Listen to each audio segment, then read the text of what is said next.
The first thing we need to think about when playing Texas Hold'em are what hands we should play and what hands to throw away. In the next few sections, I'm going to get into specific detail about what hands you should play in what positions. Throughout the poker school, you're going to hear me throw around the term position quite a bit. Now there are 3 positions at the table: early, middle, and late. The first 3 seats are generally considered early position.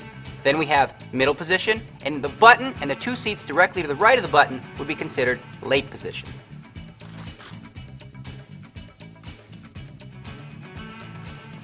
Well, the first group of hands that we're going to look at are big pairs and ace-king suited. Now obviously, you're going to play one of these hands in any one of the positions. But in early position, it's really important to make sure that you're raising to try to limit the field a little bit. You don't want to play 2 kings against 4 players. Now, moving on to middle position, if you've already had some action in front of you, again, it's important to raise, but you should be raising a little more to protect your hand. Now in late position, this is the best possible spot you could be in.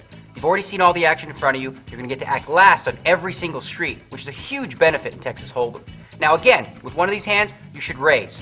So in all 3 situations, you should basically be raising with these hands. Since they're so good, you want to put more money in the pot.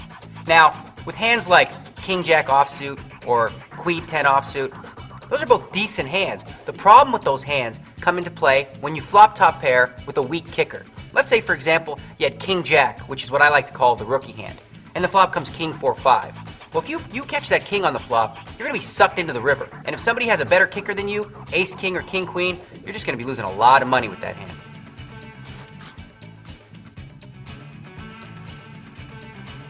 Probably the trickiest hands to play are those pesky middle pairs. I'm talking about jacks, 10s, 9s, and even 8s really.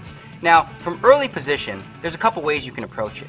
Limping is sort of a cautious way to see what happens behind you, but generally, it goes along with my style. It would be to raise with these hands and try to sort of isolate and maybe play it against one opponent. Now, for middle position, it would depend on what happened ahead of you. If nobody's raised yet, well again, you'd play it just like you would in early position, and you'd raise. However, if somebody's already raised in front of you, and you're looking down at 2 8s, I don't know, if the guy's raising from early position, chances are he's got a real good hand. With 8s, I think I would just call there and see a flop. If you catch an 8, now we've got a real hand. From late position, if nobody's entered the pot yet, this is a perfect kind of hand you want to attack the blinds with by making a raise. However, again, if there's a raise in front of you, I just call. Now, if you're facing a raise and a re-raise, well, how can 2 8s or 2 9s be good? That's a time to save some money, throw it away, and don't find yourself in a bad spot with 8s up against a bigger pair like queens or kings.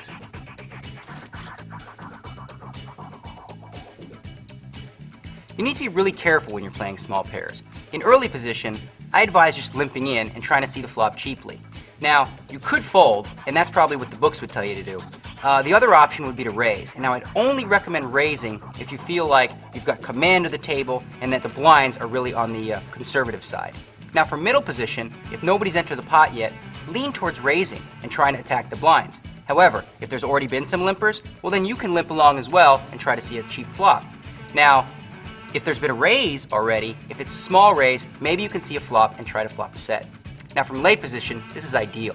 If nobody's entered the pot, definitely you want to raise it up and attack the blinds. However, again, if there's been a small raise or some limpers, you can see a flop. There's nothing sweeter than calling with 2 4s against an early position raise who's got 2 aces and the flop coming Queen 6-4. He bets it, you move all in, and he walks home with a story to tell.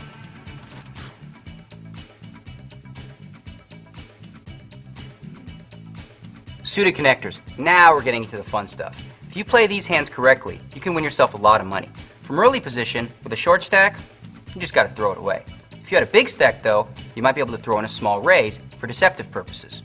Now in middle position, if you're facing a raise, it depends how big the raise is in relation to your stack size. If the raise is too big, well, you just can't play. However, if nobody's played, you can come in with a raise and go after the blinds. In late position, now this is where it gets fun. If there's a couple limpers, you go ahead and limp right along. If everyone's folded around to you, again, you go and raise to attack the blinds. But here, if an early position player raises and you think they might have aces or kings, this is perfect if you have a hand like 5, 7 of diamonds. He has aces, so what? If you hit your flop, you've got him right where you want him. Think about it. Say you flopped it straight. He bets, you raise, he sticks it all in. You're like, sweet, I got the nuts straight. He's got a story to tell his buddies about how bad you play. So the bottom line with suited connectors is it's really all about implied odds.